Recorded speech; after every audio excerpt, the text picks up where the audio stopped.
Hey, hello everybody and welcome once again to Studio Chat with yours truly, the Pop Turner host, Johan Enriquez.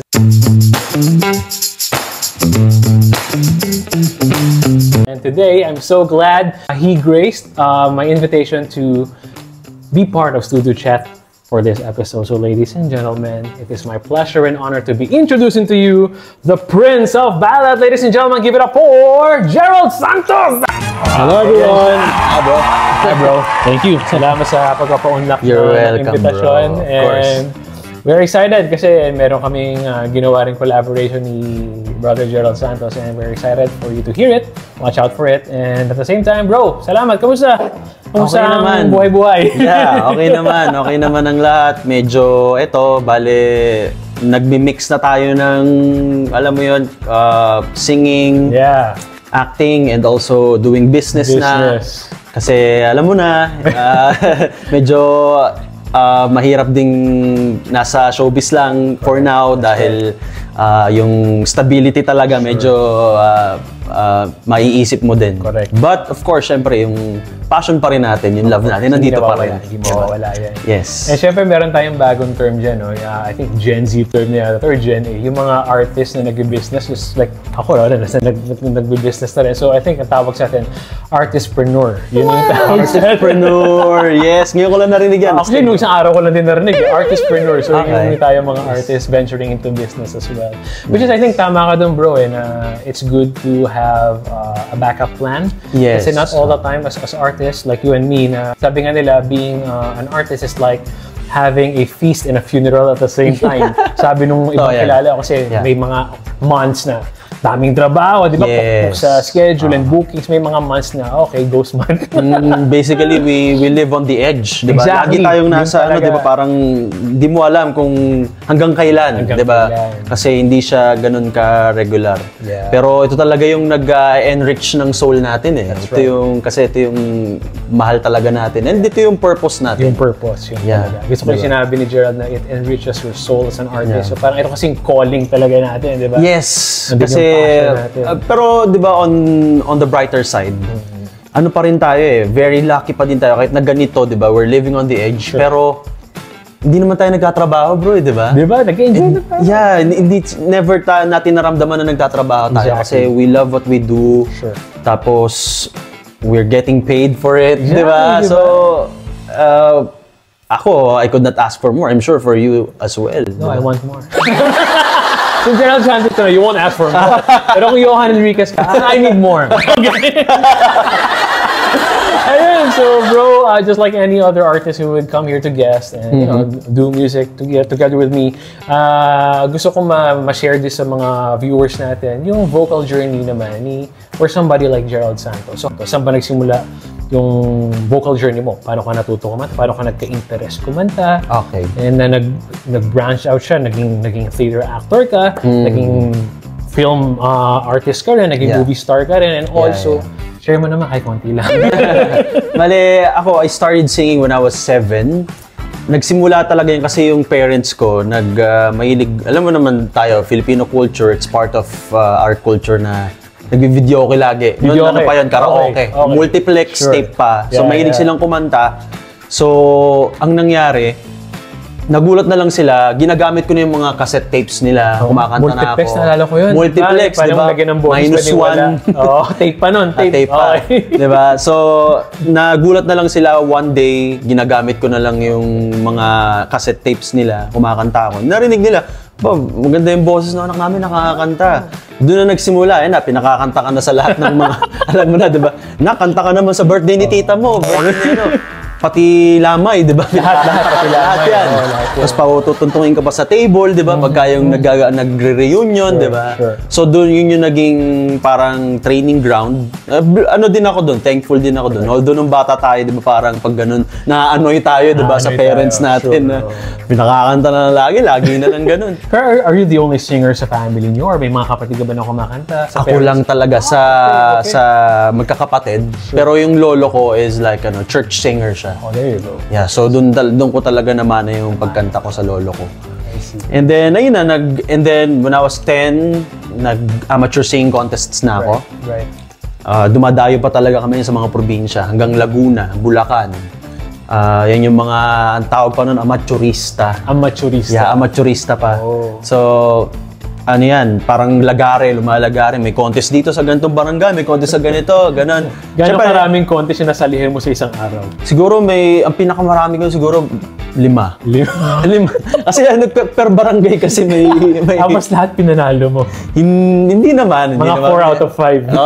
Minsan may ganong mga instances. Mga ganon. Kasi doon din na yung yung mentality ko and yung mindset ko about sa pagkatalo, doon din na develop. Actually, napakahalaga nun na may journey ka na gano'n, na natalo ka, nanalo ka, naranasan mo yun. Kasi kapag pag yan, tayo, naging adult na tayo, pag may mga dumadating sa ating mga pagsubok, matibay tayo. Alam natin kung paano harapin. Hindi yung, pag hindi ka kasi nakaranas ng gano'n, pagka, di ba, ngayon ka palang nakakaranas, parang sobra ka madadown. Weak mo, di ba? So, yung mental health mo maapektuhan talaga. So, nakatulong yun. And then, after nun, nung pag-amateur ko, yan na, yung sa GMA 7, yung Pinoy Pop Superstar.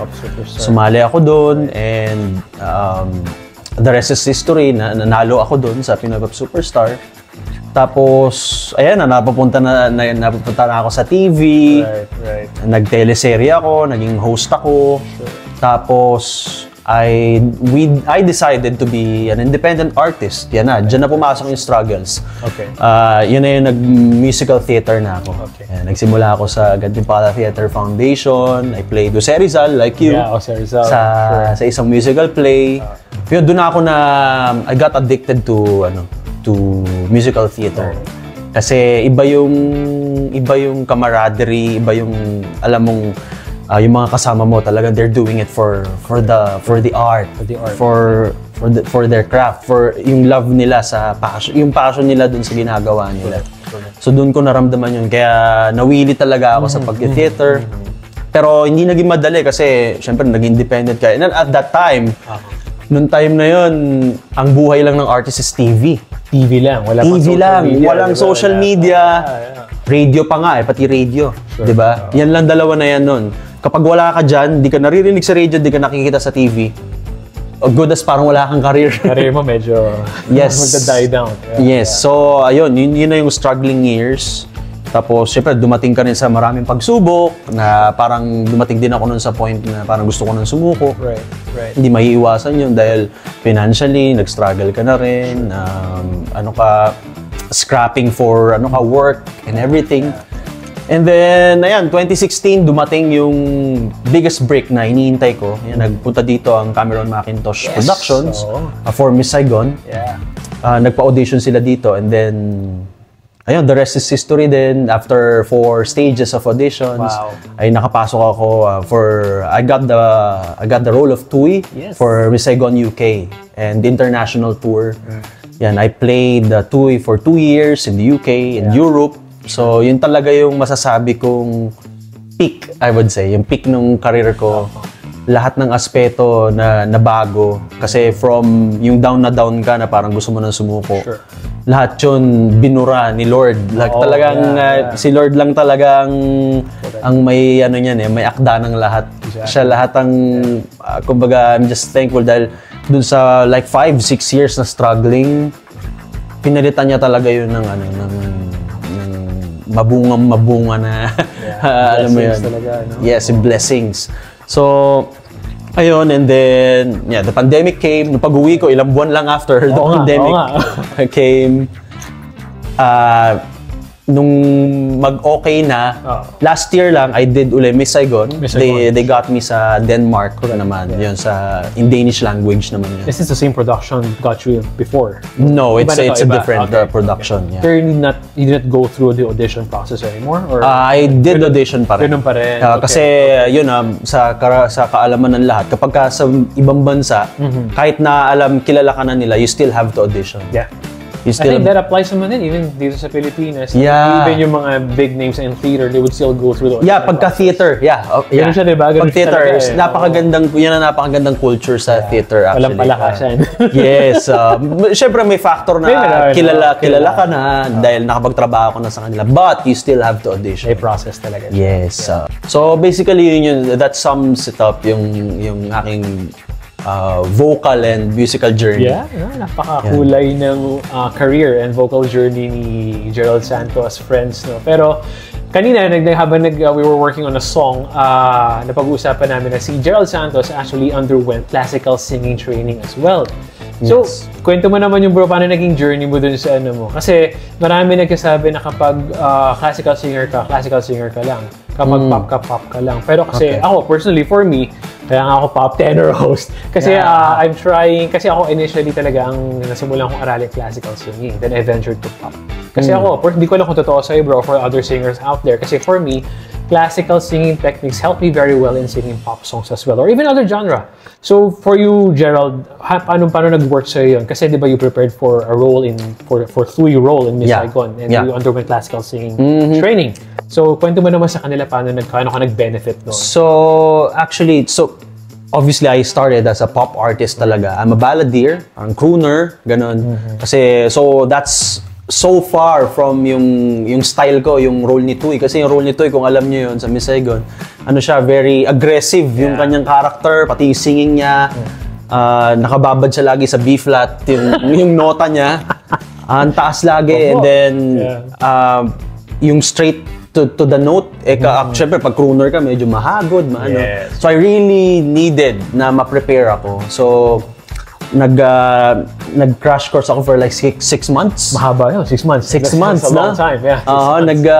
And nakatulong talaga yun. Actually, sabi ko nga sa'yo bro kanina, kung hindi ako nag-classical training, yung 8 shows per week na ginagawa namin sa Miss Saigon, hindi ko kakayanin yun. 8 shows per week? That's more than 7 days a week. So, yes. Grabe. Hindi talaga kakayanin. So, I'm really thankful na nag-classical training ako. And may mga maling perception dyan sa part na yan. It will really help you. It will benefit you kapag nagkaroon ka ng classical training. It will really save your voice. Kapag actually, kahit may sakit ka, no? Parang malalaman mo kung paano na i-place yung boses mo kung saan dapat.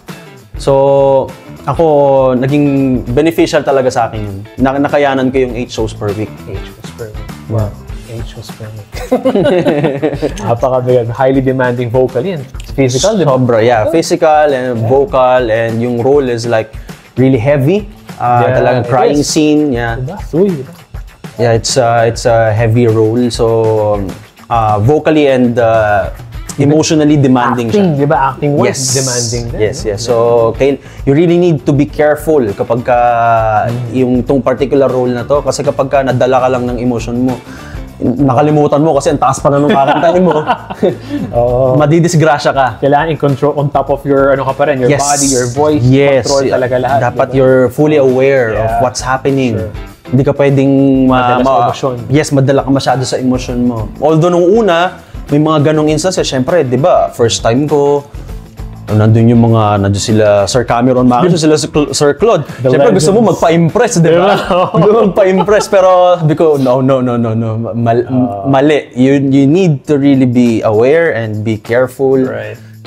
Kaya dapat handa ka talaga. So, yung classical training, na ihanda talaga ako. Yeah. Just to build up on what he said about yung control, hindi ka dapat madala ng emotions mo. Minsan kasi sa kagustuhan natin na to really showcase what we can do, minsan nilalakihan natin lahat. Pero kasi sometimes in singing, less is more. In singing, in acting, in everything that we do, less is more, diba? Kasi mentality natin, kailangan, itang gilas. Pero minsan, less is more. Yes, totoo yan. Yung tinuturo ko rin. Share ko rin sa mga students ko sa vocal coaching. I do agree. Minsan kailangan mataas yung kakantay mo, kailangan lakihan mo yung buka ng bibig mo. Hindi. Minsan kailangan maliit na yung buka, pero sa loob, ando lahat mo. Yeah. Less is more. So many things that we have learned from Gerald Santos so far. Kanina you mentioned a lot of struggles that you had in the past. No, can you just share kahit isang parang pinaka nag-resonate sa'yo na wisdom and learning from those life experiences, hardships that you've had in the past? Na pwedeng matuto rin yung ating mga viewers from that. Yung natutunan ko dun talaga is yung faith kay God talaga. Yeah. Sure. Yung hindi talaga ako tumigil nun sa pagpipray. Grabe yung prayers ko nung time na yun kasi parang nag-a-ask na talaga ako ng sign kung saan ba talaga ako. Kasi parang decide ako, parang gusto ko mag-regular job na lang, mag-aral muna, ganon. So I was waiting for a sign. So lagi ako nagpipray. And so yun ang masasabi ko. Kapag in times of struggles, challenges, si God lang. Lagi mong kakausapin, huwag mong kakalimutan. And makinig sa mentors mo. Dahil yung mga nagmamahal sa'yo, yung team mo, dahil sila talaga yung may concern talaga sa'yo. And yung makakabuti sa'yo, yung sinasabi nila. Hindi sila mag-sugarcoat kung ano talaga yung dapat gawin and everything. They will say it to you. Tapos, na-realize ko din na, yun, yung patience din. Yung patience. Kasi parang minsan, di ba, maubusan ka na ng patience. Correct. Dahil parang wala naman nangyayari. Parang, ano yun, parang isang kahig santuka nung time na yun. Grabe, literal talaga. So, kaya hindi maalis sa isip mo na sumuko talaga and mag-iba ng path. Yeah. But, ayun, konti na lang pala. So, kung sumuko ako, wala yun. Hindi ko nakuha yung misay ko, hindi ako nakapag-travel around the world. Yeah. So, minsan yung patience talaga kailangan. Right. Tapos, stay on your purpose, correct. Stay on your path. Sure. Kung ano yung love mo talagang gawin, yun talaga doon ka talaga magstay kasi baka maging miserable yung life mo kung gagawin mo, hindi mo gusto or hindi ka happy. Alam mo yun. Yeah.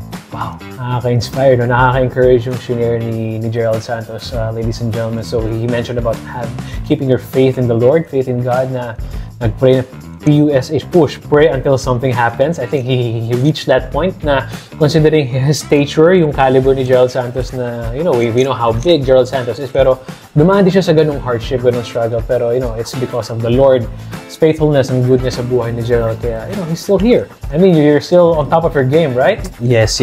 And eto na, medyo, yun nga, napapunta na sa business, siyempre, nakapag-save ka nung time na yun. Sure, oo. Siyempre, you really have to be smart as well. Right, agree. I-invest mo yung kinita mo, yung naipon mo sa mga tamang investments. Yeah. So yan din, we really need to be, kasi mahirap din minsan, baka mamaya nadadala tayo, di ba? Kasi sa showbiz, di ba, minsan sa sobrang dami ng trabaho, parang feeling mo walang katapusan, di ba? Hindi mo maiisip na kailangan ko mag-invest, kailangan ko mag-save. Yes, di mo maiisip.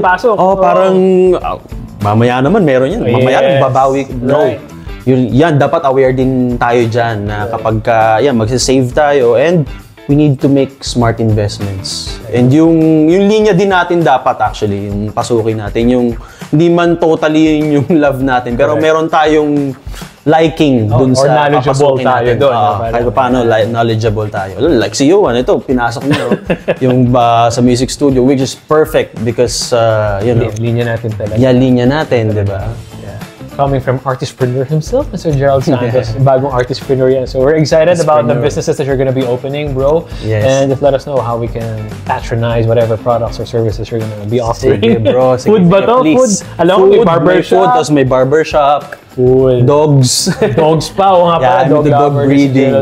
Nasa dog breeding din ako. Ayan. So ito, bro, medyo patapos na yung ating interview with you. So coming from those hardships, mga na-share mo na lessons, I think right now, also the Lord has blessed Gerald Santos with a really, really beautiful love life. Sa mga nagtatanong po, are you in a relationship right now, bro? Yes, I'm Getting in a married relationship. soon? May plans ba? Napag-uusapan kasi... Naunahan ko si Tito Boy, dito yan si Gerald Santos. Napag-uusapan na yan ng girlfriend ko. Siyempre, hindi na tayo bumabata, di ba? Hindi tayo bumabata, bro, diba? Hindi kami nagkakalayo ng edad ni Yohan. Mas tanda pa nga ako sa kanya. Napag-uusapan na yan, syempre. Dapat ano na rin yan. Kasi, yun din, bro, di ba? Parang after mo rin somehow, ako kasi parang medyo, somehow, maybe 85-90% ng dreams ko natupad ko. Correct. So now, parang kailangan natin may purpose naman tayo kung bakit tayo magtatrabaho, di ba? Right, agree. What's the purpose? Parang, although I'm still providing for my family, I'm still the breadwinner of my family, but I have to have my own family din. Correct. So, napag-uusapan na yan yung future. Para nasa parehas kami stage niyo. Ang iba lang, mas mataas yung stage niya. Words from Mr. Gerald Santos. Thank you, bro, again for gracing my invitation. Salamat. Where can they follow? Although they already know, but you know, just tell them where they can find you. How can they keep themselves updated about Gerald Santos? I will have a concert entitled Gerald Santos Grateful. It's my 18th anniversary concert. It's gonna be at the Music Museum, 7 p.m. with special guests, Mr. Ogie Alcacid, Rita Daniela, and Mr. Ray Valera. Ayan. And sa tickets, you can avail it sa ticketworld.com.ph. And yung social media accounts ko naman, please do follow me sa aking Facebook, facebook.com/theballadprinceofficial. Please do like and share. And yung aking Instagram, The Gerald Santos, and YouTube, Gerald Santos, and on TikTok, Team Gerald Santos. There you go. So, 18 years and counting, Gerald Santos, ladies and gentlemen. Bro, thank you again. Thank you, bro. Thank you. Salamat. Yeah. So again, this has been Studio Chat with yours truly, the popular host, Johan Enriquez, and I'll see you in the next one. Thank you. Bye.